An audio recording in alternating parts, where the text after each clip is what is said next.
একসময় নামিদামি গাড়ি ছিল না, বাহন হিসেবে ছিল নানাবিধ প্রাণী। এর মধ্যে দ্রুতগামী হিসেবে ঘোড়ার ব্যবহার ছিল বেশি। ঘোড়াগুলোও ছিল বেশ শক্তিশালী। চলুন জেনে আসি সেই যুগের দ্রুতগামী ও শক্তিশালী ঘোড়া সম্পর্কে। আমেরিকান ক্রিম ড্রাফট, এটি একমাত্র আমেরিকান ড্রাফট ঘোড়ার জাত যা আজও টিকে আছে। এদের ওজন প্রায় 1600 থেকে 2100 পাউন্ড। সাধারণত এদের অ্যাম্বার রঙের চোখ থাকে। শান্ত মেজাজের জন্য এরা সুপরিচিত, তবে ঘোড়াগুলো খুবই শক্তিশালী। বর্তমানে ঘোড়াগুলো রাইডিং, ক্যারেজ ড্রাইভিং এবং খামারের কাজে ব্যবহার করা হয়।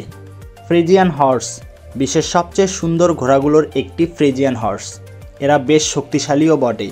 ফ্রিজিয়ান জাতের এ ঘোড়া নেদারল্যান্ডস থেকে এসেছে। এদের ওজন প্রায় 1200 থেকে 1400 পাউন্ড। কৃষিকাজের জন্য এ ঘোড়া বিশেষভাবে পরিচিত।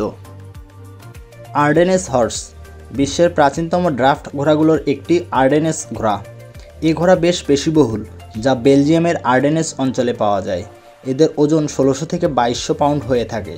পেশিবহুল, মজবুত এবং পালকযুক্ত পায়ের জন্য বিখ্যাত এ ঘোড়া। ডাচ ড্রাফট, এ জাতের ঘোড়াগুলো হল্যান্ড থেকে এসেছে। এদের ওজন প্রায় 1400 থেকে 1800 পাউন্ড। এরা অত্যন্ত সহনশীল ও শান্ত মেজাজের, তাই এরা মানুষের খুব ভালো বন্ধু হয়ে ওঠে। সাধারণত কৃষিকাজে এদের ব্যবহার করা হয়।